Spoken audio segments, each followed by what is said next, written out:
진정한 찬양이란 존 파이퍼. 시편 43편 4절. 그런즉 내가 하나님의 제단에 나아가 나의 큰 기쁨의 하나님께 이르리이다. 하나님이여, 나의 하나님이여, 내가 수금으로 주를 찬양하리이다. 저는 시편 43편 4절을 통해 이렇게 말씀드리고 싶습니다. 진정한 찬양은 우리의 넘치는 큰 기쁨으로서의 하나님을 우리가 경험하는데 그 기쁨의 표현이다. 그러므로 찬양은 여러분의 성대의 떨리는 소리도 아니요, 여러분의 입술로 하나님의 존귀하심을 그저 선포하는 것도 아닙니다. 심지어 그분은 존귀하시다고 하는 여러분의 신앙을 선포하는 것도 진정한 찬양이 아닙니다. 진정한 찬양은 여러분의 마음의 표현인데 큰 기쁨으로서의 하나님을 경험한 것을 표현하는 것이 찬양입니다. 예수님은 말씀하시길 이 백성이 입술로는 나를 존경하나 그러나 그들의 마음은 나로부터 멀리 떠나 있구나. 그래서 헛되이 나를 경배하는구나. 마태복음 15장 8절. 여러분이 입술로 적절한 말로서 찬양할 수 있습니다. 하나님의 무한한 존귀하심을요. 그렇지만 그게 아무 의미도 없을 수 있습니다. 제로가 되고 쓸모없게 될 수 있습니다. 그러므로 경배 찬양은 주일 아침에 사람들의 입을 통해 들려지지 않습니다. 만약 그들이 하나님을 큰 기쁨으로 여기지 않는다면, 하나님을 최고의 가치와 보화로 여기지 않는다면 입술의 고백만으로 또는 손을 들거나 춤을 추는 행위로만으로 경배 찬양이 드려지지 않습니다. 거기에 기쁨이 빠진다면 말입니다. 기뻐하지 않는 마음으로의 예배는, 기쁨이 결여된 예배는 공허하다는 것입니다. 시편 43편 4절. 그런즉 내가 하나님의 제단에 나아가 나의 큰 기쁨의 하나님께 이르리이다. 하나님이여, 나의 하나님이여, 내가 수금으로 주를 찬양하리이다. 우리는 찬양이 무엇인 줄 알며 하나님에 의해 만들어진 것도 이론적으로는 잘 압니다. 찬양은 원래 하나님이 만드신 것인데 이것을 통해 하나님이 높아지시고 영광 받으시도록 위대하게 보여지도록 하는 것이 찬양의 목적입니다. 이 찬양이란 수단을 통하여 우리는 하나님을 높이고 영광 돌립니다. 이것이 찬양의 원래 목적입니다. 그래서 찬양은 하나님의 속성들, 즉 하나님의 거룩하심, 하나님의 위대하심, 그 존귀하심을 우리의 노래로, 몸으로 더 높이는 것입니다. 지금까지 말하는 것이 틀린 게 없습니다.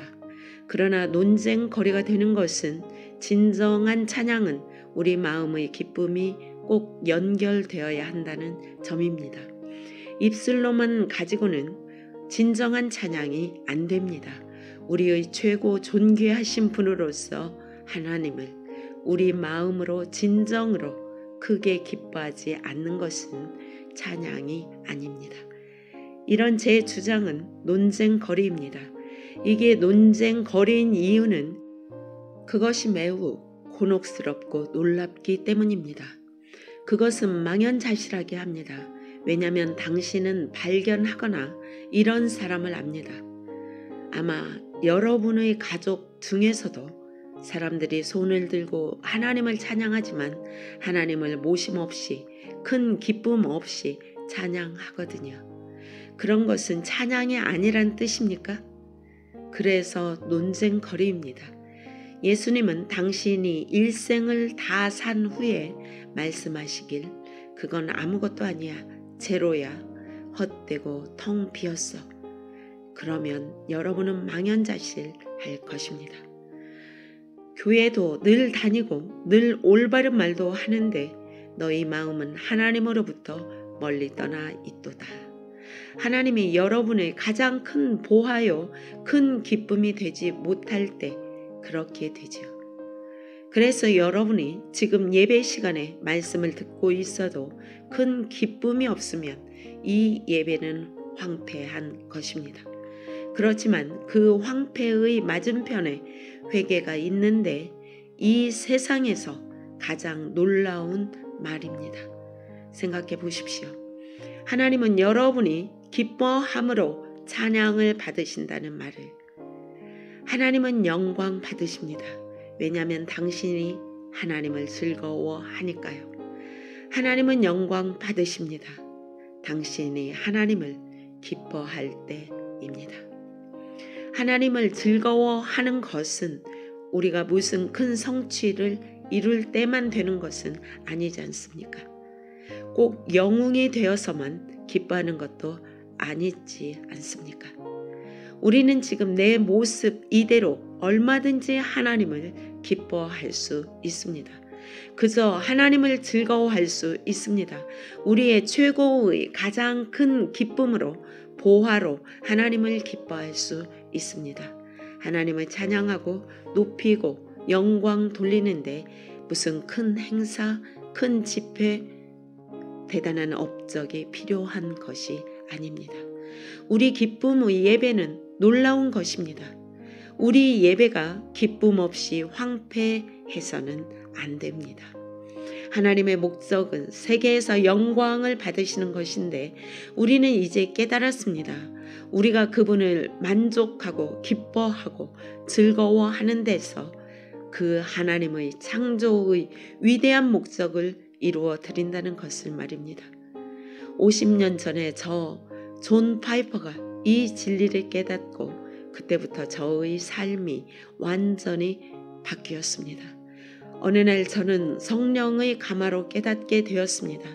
하나님의 영광을 위한 그 하나님의 열심과 즐거워지려는 나의 소원은 둘은 서로 관계가 어색한 게 아니라 하나라는 것을 말입니다. 이것은 정말 영광스러운 발견이었습니다. 그래서 기독교 희락주의를 요약한다면 하나님은 나를 통해 영광을 받으시는데 내가 가장 하나님을 만족할 때입니다. 이 말은 다음과 같은 극단적인 뜻을 담고 있습니다. 당신이 가장 기쁜 즐거움을 열망하는 것은 당신에게 어떤 선택 사항이 아니라 그건 명령이다. 왜냐하면 기쁨 없이 하나님을 영광 돌릴 수 없으니까요. 만약 여러분이 마음으로 하나님을 만족하지 못한다면 여러분은 하나님을 영광 돌릴 수 없습니다.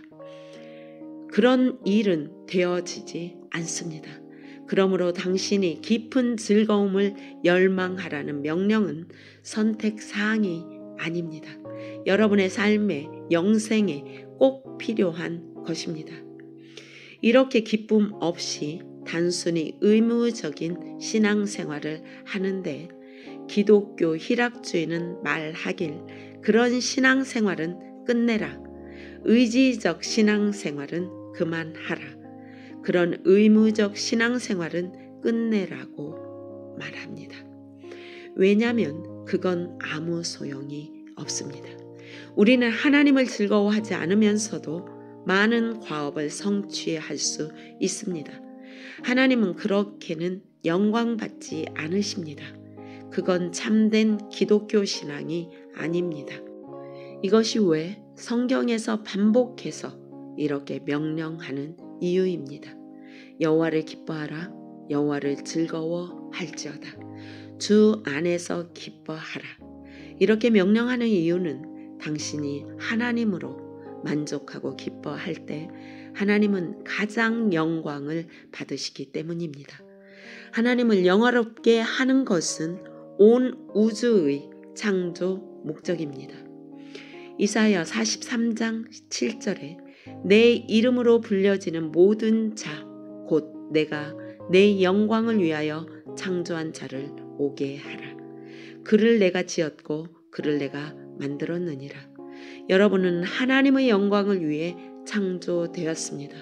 그래서 하나님은 여러분께 수차례 반복해서 명령하셨습니다. 여호와를 즐거워하라. 왜냐하면 하나님은 여러분이 즐거워할 때 가장 영광을 받으시기 때문입니다. 아멘.